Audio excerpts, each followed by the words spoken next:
ऐलान होने से दुनिया ने कुछ राहत की सांस ली हो, लेकिन जिस तरह के हालात खाड़ी देशों में दिख रहे हैं वो टेंशन बढ़ाने वाले हैं। खासतौर पर एनर्जी और ट्रेड जैसे मुद्दों पर हर देश अपने अपने तरीके से प्लानिंग में जुड़ा है। सीज फायर के ऐलान के साथ ही भारत इस मौके को रणनीतिक अवसर में बदलने की तैयारी शुरू कर चुका है। मोदी सरकार तेजी से मिशन एनर्जी मोड में आ गई है, जहां फोकस साफ है, ऊर्जा सुरक्षा को हर हाल में मजबूत करना। अमेरिका से लेकर यूरोप और खाड़ी देशों तक नई दिल्ली कूटनीतिक और आर्थिक स्तर पर सक्रिय हो चुकी है, ताकि बदलते वैश्विक हालात के बीच में भारत की ऊर्जा जरूरतें न सिर्फ सुरक्षित रहें बल्कि भविष्य के लिए और अधिक मजबूत आधार भी तैयार हो सके। विदेश मंत्री, पेट्रोलियम मंत्री और विदेश सचिव सभी इस वक्त दुनिया के देशों में या तो दौरे पर हैं या फिर वहां से लौट चुके हैं। और एस जयशंकर, हरदीप पुरी, विक्रम मिस्री 2 दिन के यूएई के दौरे पर पहुंचे हैं और यह दौरा काफी ज्यादा अहम माना जा रहा है। मॉरिशस के दौरे पर विदेश मंत्री एस जयशंकर का सीधे यूएई पहुंचे और यह केवल एक नियमित कूटनीतिक पड़ाव नहीं था, बल्कि भारत की बदलती वैश्विक प्राथमिकताओं का स्पष्ट संकेत है। जिस समय अंतर्राष्ट्रीय राजनीति में ऊर्जा, व्यापार और सामरिक साझेदारियां नई दिशा ले रही हैं, ऐसे में एस जयशंकर का यूएई दौरा भारत खाड़ी देशों को और गहराई देने की एक अहम कोशिश माना जा रहा है। अब कौन कौन कहां पर पहुंचा हुआ है उनकी बात करते हैं तो विदेश मंत्री एस जयशंकर यूएई के दौरे पर है। 11 और 12 अप्रैल को यूएई में रहेंगे जयशंकर। युद्ध विराम के बाद भारत का सबसे ऊंचा स्तर का संपर्क है। यूएई से व्यापार, निवेश और ऊर्जा सुरक्षा पर बातचीत। भारत का प्रमुख ऊर्जा साझेदार है यूएई।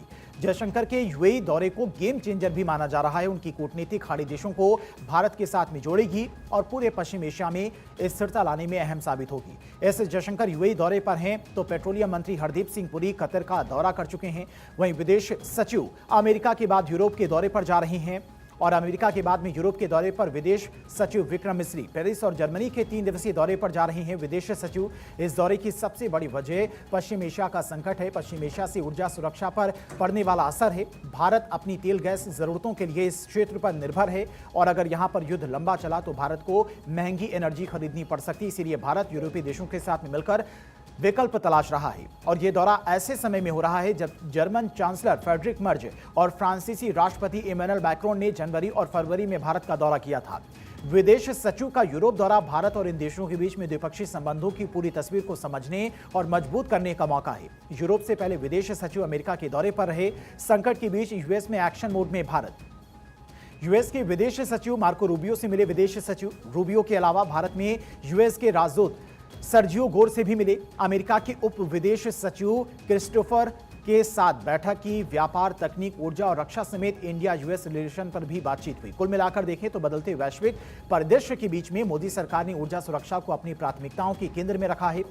यूरोप, अमेरिका और यूएई जैसे अहम साझेदारों के साथ में सक्रिय कूटनीतिक पहल इस बात का संकेत है कि भारत केवल तत्कालिक जरूरतें पूरी करने तक सीमित नहीं रहना चाहता, बल्कि लंबी अवधि के लिए एक स्थिर और भरोसेमंद ऊर्जा आपूर्ति तंत्र तैयार करने की दिशा में आगे बढ़ रहा है।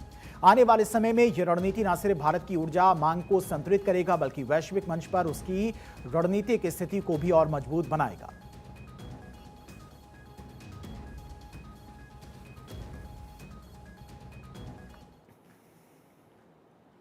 Run for drug free Uttarakhand में शामिल होंगे सीएम धामी।